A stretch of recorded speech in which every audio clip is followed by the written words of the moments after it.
We often are told that the least funny thing that you can do is try to teach somebody comedy. And for a long time, I thought that was true until I read this book. And it showed me that if you have the best teacher, then breaking down comedy can be both hilarious and educational and help you apply it to your own writing. I'm Elaine Canyon, and I write romantasy comedies, so making sure that my ability to write humor is always improving is important to me. And I've read a lot of comedy books on how to write it and how to structure it and all sorts of things. And it isn't until this book that I'm going to share with you today that I finally started to get a really good hold on why certain things I wrote were funny and how I could capitalize on that and then bring other things into situations to help continue to create the humor in my writing. So this is the book. This is The Hidden Tools of Comedy. It's by Steve Kaplan. Yes, it is a banana peel on the cover, which I thought was just absolutely hilarious.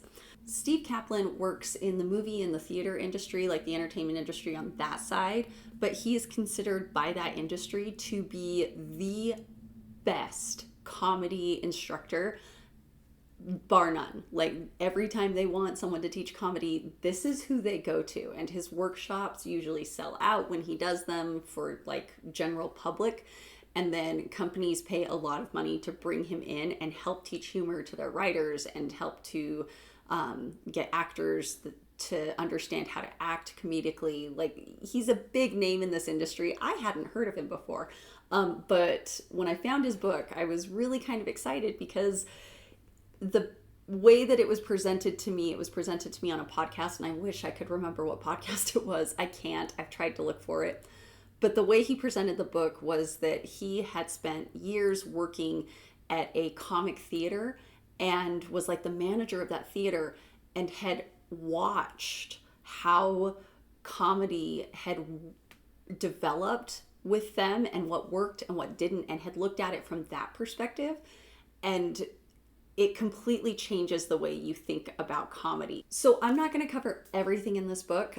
He gives you like 8 tools of comedy plus a whole bunch of other stuff. And honestly, if I were to try and cover everything in this book, this video would be 2 hours long and it still wouldn't do it justice. Like it just wouldn't. You need to read the book. You just need to read it. If you have access to the audiobook, a friend of mine listened to the audiobook and he said that it was hilarious and well worth the time. But I do want to cover just a few tools in this book that really made an impact on me, especially in how I write my own comedy. So let's dive into those tools, and I'm going to start with, it's not necessarily a tool, but it's what Steve starts with in his book, and it's called the comic equation. And I'm actually going to read it. I wrote it down because I knew I was going to mess it up if I didn't. So the comic equation is comedy is about the ordinary guy or gal struggling against insurmountable odds without many of the required skills and tools with which to win, yet never giving up. So with that definition, you start to understand that comedy is actually very character focused, especially when it comes to a story. So Steve gives several examples of this comic equation and how it works in storytelling. And when you're writing something that's purely comedic, you're going to base everything you do off of this comic equation. But if you're like me and you're writing comedy into another genre, so my books are specifically romance stories that take place in fantasy worlds and then have comedic elements that work their way into the story. So I want comedic moments, but it's not the focus of the story. So what I've learned as I've read through this book is that I can take everything that he teaches here, all of these tools, and I can apply them to specific scenes. So instead of thinking up a story that's going to inherently be funny all the way through start to finish, I can take it and say, actually, you know what? I'm going to take this specific scene because I know the scene will lend itself to one of these tools really well and will help me create a comedic moment within the overarching story. And this is where knowing your characters really well becomes the be all end all, because if you don't know your characters, then you don't know where it's a right scene to have it be comedic and where it's not a right scene to have it be comedic, because you don't want to be trying to shoehorn your characters into doing something funny. You want to be true to your characters, which is something that Steve talks a lot about in here. And so you have to know when your character is going to be the hero and when your character is going to be the non-hero. And the non-hero is the next tool that Steve covers that I want to talk about. So to know what a hero and a non-hero are, let's define them so that we know when our characters are being the hero in our book and when our characters are being the non-hero in our book and are more likely to be able to be funny in those moments. So a hero has every skill and tool, or the ability to gain the skills and tools that they need in order to win. And then I'm going to read it again. He gave a lot of definitions, so I wrote them down because I wanted to make sure I read them right. The non-hero lacks many of the required skills and tools with which to win and cannot or will not gain them. So they don't have everything they need to win, but they don't give up. They just keep trying with what they already do have, with their limited abilities or their limited resources. They just keep going and going and going and not stopping. So how do we apply this tool? Well, depending on the situation, your character is either going to be the hero or they're going to be the non-hero. So just like you're the hero in certain situations in your life or the non-hero in certain situations in your life, your characters are going to naturally fall into the same situations as you're writing your story. Steve gives several examples of this, but the one that I liked the best is Cary Grant's character in the Arsenic and Old Lace movie. It was an old black and white movie. And in the movie, Cary Grant is playing a very accomplished theater critic. So in that part of his life, he is the hero. He is suave. He knows what he's talking about. He understands what story's going, like what story structure is and what makes good acting and what doesn't make good acting and what moves an audience and what doesn't, yada, yada, yada, yada. He has all of that and he is the hero. And if we keep him in, I think it's New York or wherever he's a theater critic, if we keep him there, then that story is very different, because in that story, Cary Grant's character possesses everything that he needs in order to be the hero. But that's not what the writers of Arsenic and Old Lace, which is a dark comedy, chose to do. They pulled him out of the situation where he is the hero, and they put him in a situation where he's a complete non-hero because he is visiting his aunts in upstate New York, and he opens up the window seat and finds a dead body in the window seat. And he has no skills, no tools in order to handle what he just saw. And he has no way to gain them. And that entire skit is absolutely hilarious to watch him go through. Now, I will be perfectly upfront with you. I've never seen the whole film Arsenic and Old Lace, but I do understand it is a dark comedy. So if you want to see just that scene, I'm sure it's on YouTube somewhere. But be forewarned, the humor is very dark and it focuses on a rather dark plot, but it's done so comedically. So when your characters naturally find themselves in situations that are non-hero situations for them, where they lack these skills and these tools, they don't give up. They keep going. And they keep going with what you have given them as the character. So you can create situations in the plot line and give your character the chance to move in those situations. But you can also bring them back into hero situations. So for a romantic comedy, you absolutely need both main characters to be heroes, because by the end of the movie or the book or whatever it is, you want your audience to cheer for them and believe that these two actually would end up together. So they need to have hero moments. But they also need to be non-heroes in other ways, so that way throughout the movie you bring the humor, because it gives them multiple situations where they're just going to keep going even though they lack what they need to succeed, but they won't give up. And that's what makes the biggest difference, is that they don't give up. And we're going to talk about that here in a little bit. But first, I want to talk about winning, because winning is the next thing that Steve talks about in the book. Steve says that comedy gives you the permission to win. And there's a lot of ways that he talks about this and illustrates this, but my favorite is what he does in his workshops. So he does it with what he calls the problem of the three lawyers. So he has these big workshops where a whole bunch of writers are in there, and sometimes actors and other people in Hollywood and acting and theater, whatever. But he has these big workshops. And what he'll do is he'll call three people up, and he will tell them, he'll set the stage. He'll tell them that they are lawyers, that the biggest case of their career has just started and they are now 5 minutes late. So this is going to make or break their entire legal careers, and they are 5 minutes late. What do? And Steve says, depending on who's up there, pretty quickly they realize that what they need to do is they need to walk out the door. That's what they need to do. They don't need to do anything else. They just need to walk out the door because they're late. And he says, okay, so that's not very funny.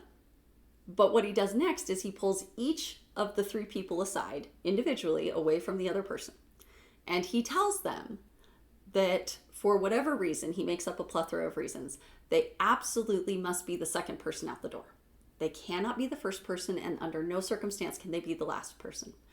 Whatever it takes, they must be the second person out the door. And he tells that to all three people. And already I'm laughing because it's just a hilarious setup of what are these three people going to do? Because they're all going to rush towards the door now. They know what they have to do. What they have to do to win is get out the door. But now he's added something on top of it. They have to get out the door, but they must be the second one out the door. And Steve claims that he has had people pick up other people and throw them out so that they can be the second person out the door. So you can see how comedy gives you permission to win regardless of what it costs. And so people are willing to throw aside their politeness or their niceties or social norms because what they want to do is they want to win, and they're not worried about what the cost is. Now, again, being able to do this in your own writing, you have to know your character really well, and you have to know what their goal is, what motivates them, what's driving them. Because winning for your character is going to be different than winning for the plot a lot of the time. Now, oftentimes that will line up, especially closer to the conclusion of your story. But like at the beginning, those could be very different things. And so what wins for your character might not move your story forward. And you'll want to start to be conscious of that. So knowing your character really well so that way when you do set them up in a situation as a non-hero and give them the permission to do whatever it takes to win, you end up with humor as opposed to something that feels forced. And Steve talks a lot about that in the book too, of making sure that you're not forcing a character into something for the sake of a laugh. He always starts it with, in the writer's room, wouldn't it be funny if? And he warns against that. He warns against that train of thought because it can derail a story. It can create a situation where you're forcing a character into something and your audience can feel that. And it stops being funny when the audience realizes that the character is being made to do something in order to try and make them laugh. So you want to give situations where your characters can do whatever it takes to win, but you want to be true to your character in that moment. A good example of this that Steve comes back to again and again throughout the entire book actually is Groundhog Day. Bill Murray's character in Groundhog Day is introduced to us as a jerk. Like, he's introduced to us as not a nice person.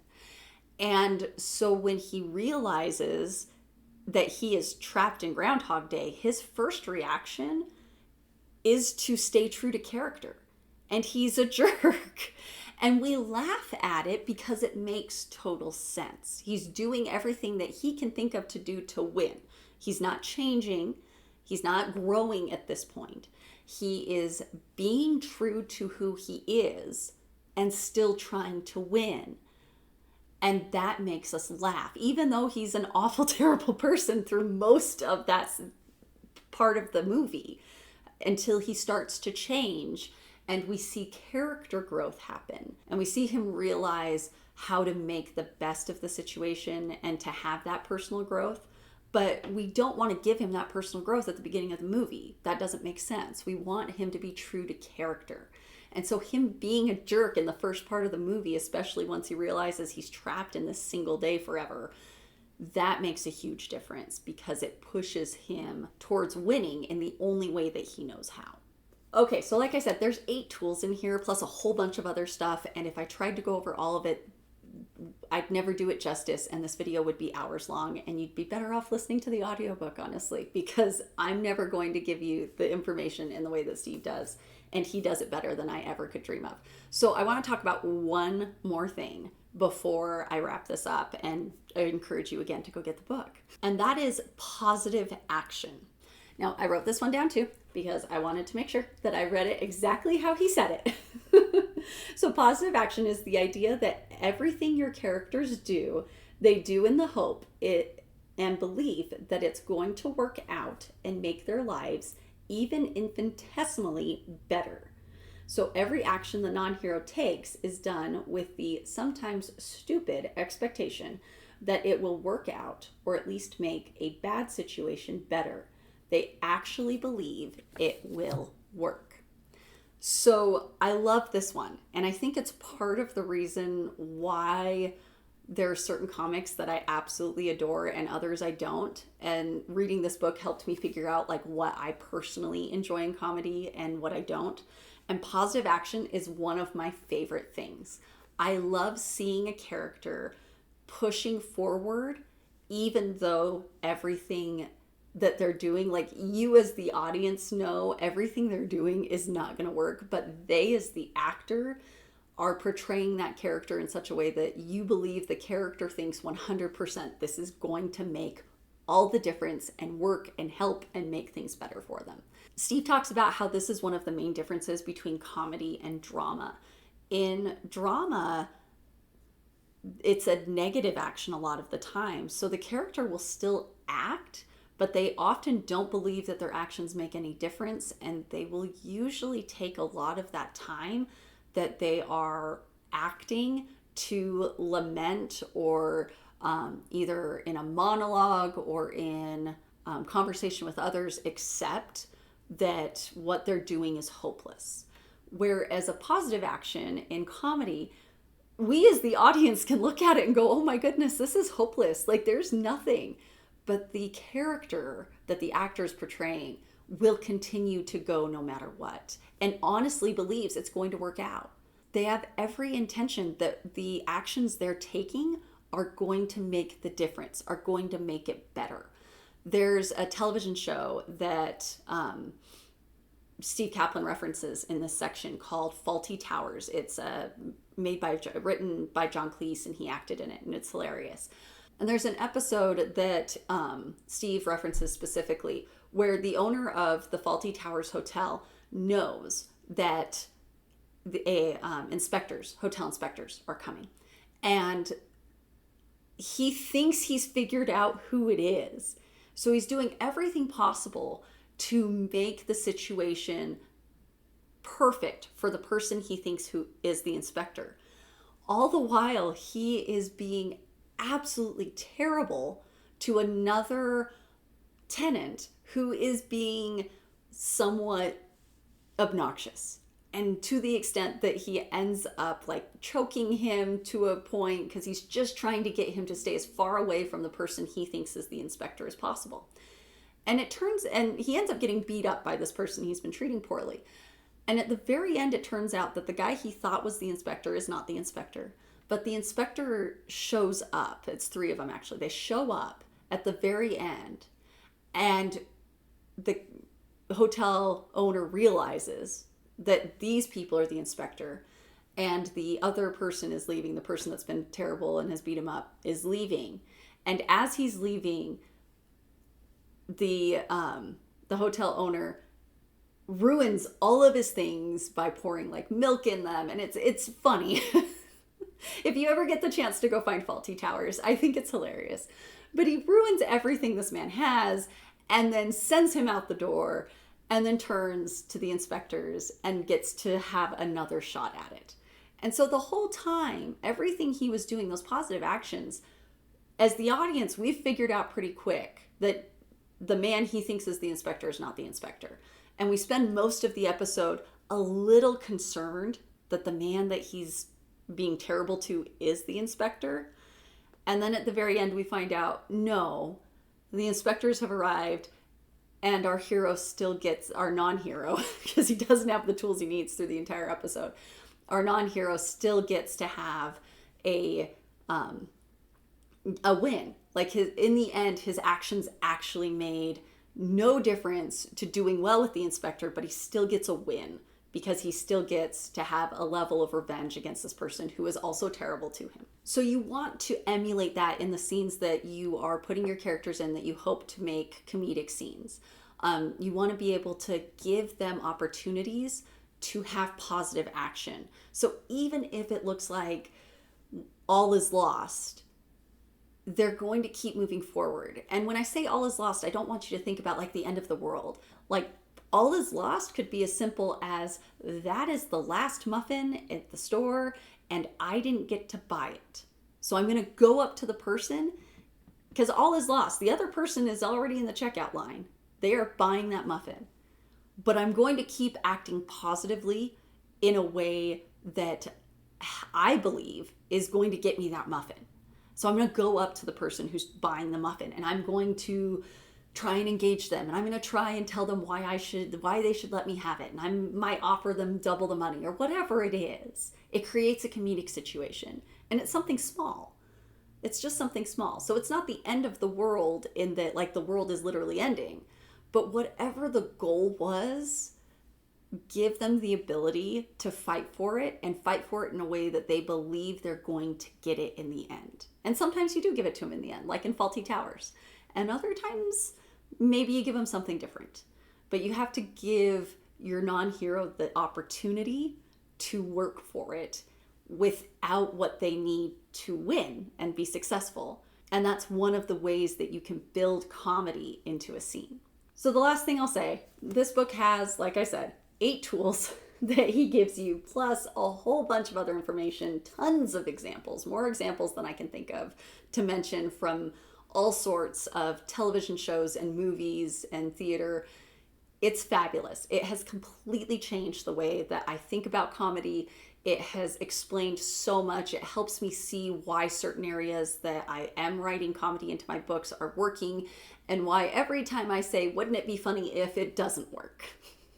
So if you're looking to write comedy in any way, shape, or form, whether you want to write an entire book that is comedic or you want to just be able to work humor and comedy into your book that you're writing, or if you're writing screenplays or whatever it is you're working on, this can be applied to all of it. As far as writing comedy goes, I've yet to find anything that is a better walkthrough of what makes something funny and what doesn't make something funny, and why we laugh and why we don't, and how we as writers can capitalize on these tools to create something that is funny over and over and over again. So I hope this video was helpful. If it was, please give it a thumbs up. It helps other authors to find it. If you'd like to see more content, make sure you hit subscribe. I post videos about once a month now about discovery writing, cover design, and self-publishing on a shoestring budget. And then every now and again, I'll find some gem like this and I'll do a whole video about how amazing it was.